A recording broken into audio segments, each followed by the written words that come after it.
ಮಂಚೇನಹಳ್ಳಿಯಲ್ಲಿ ಅಂಗಡಿಗಳನ್ನು ತೆರವು ಮಾಡುವ ವೇಳೆ ಅಂಗಡಿ ಮಾಲೀಕ ಶ್ರೀಧರ್ ಮಾತನಾಡಿ, ರಾಜ್ಯ ರಸ್ತೆ ಸಾರಿಗೆ ಬಸ್ ನಿಲ್ದಾಣ ಮಾಡಲು ಅಂಗಡಿಗಳನ್ನು ತೆರವುಗೊಳಿಸುತ್ತಿರುವುದು ಸ್ವಾಗತಾರ್ಹ.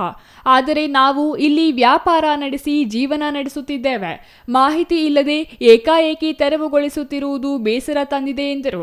ಇಲ್ಲಿ ತೆರವುಗೊಳಿಸುವುದರಿಂದ ಸುಮಾರು ಜನ ವ್ಯಾಪಾರಸ್ಥರ ಜೀವನ ಅಸ್ತವ್ಯಸ್ತವಾಗಲಿದೆ.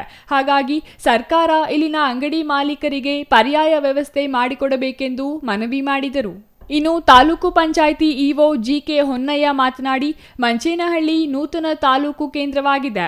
ಇಲ್ಲಿ ಶಾಲಾ ಕಾಲೇಜು ಮಕ್ಕಳಿಗೆ ಕೂರಲು ಹಾಗೂ ನಿಲ್ಲಲು ಜಾಗವಿಲ್ಲದಂತಾಗಿದೆ. ರಾಜ್ಯ ರಸ್ತೆ ಸಾರಿಗೆ ಸಂಸ್ಥೆಯ ಬಸ್ ನಿಲ್ದಾಣ ನಿರ್ಮಾಣ ಮಾಡಲು 2 ಕೋಟಿ ಅನುದಾನ ಮಂಜೂರಾಗಿದೆ.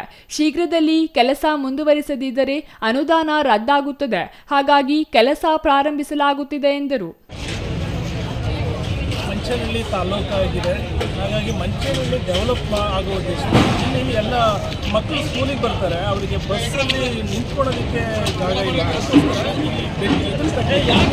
ಬಸ್ ಸ್ಟ್ಯಾಂಡ್ ಕಟ್ಟಲಿಕ್ಕೆ 2 ಕೋಟಿ ಸ್ಯಾಂಕ್ಷನ್ ಆಗಿದೆ. ಅದು ದುಡ್ಡು ವಾಪಸ್ ಹೋಗುತ್ತೆ ಅನ್ನೋ ಭಯ ನಮಗೆ. ಅದಕ್ಕೋಸ್ಕರ ಇವರಿಗೆಲ್ಲ ಖುಷಿ ಆಗಿದೆ. ಅವ್ರಿಗೆಲ್ಲ ಹೇಳಿದ್ದೀವಿ ಖಾಲಿ ಮಾಡಿ ಈ ಅನುದಾನ ವಾಪಸ್ ಹೋಗುತ್ತೆ. ಅದಕ್ಕೋಸ್ಕರ ಮಂಚೇನಹಳ್ಳಿ ತಾಲೂಕು ಡೆವಲಪ್ ಆಗಬೇಕು ಅಂತಂದರೆ ಒಂದು ಒಳ್ಳೆ ವ್ಯವಸ್ಥಿತವಾದ ಬಸ್ ಸ್ಟಾಪ್ ಬೇಕು.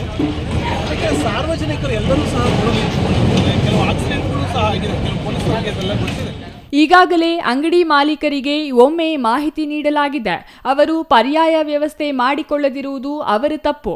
ಇಲ್ಲಿರುವ ಅಂಗಡಿಗಳನ್ನು ತೆರವುಗೊಳಿಸಿ ಬಸ್ ನಿಲ್ದಾಣ ಮಾಡಲಾಗುತ್ತಿದೆ ಎಂದರು. ಈ ಸಂದರ್ಭದಲ್ಲಿ ಪಿಎಸ್ಐ ಮೂರ್ತಿ, ಸ್ಥಳೀಯ ಗ್ರಾಮ ಪಂಚಾಯಿತಿ ಅಧಿಕಾರಿಗಳು, ಕೆಇಬಿ ಸಿಬ್ಬಂದಿ ಇನ್ನೂ ಹಲವರು ಹಾಜರಿದ್ದರು. Shashikiran, CTV news, Manchenahalli.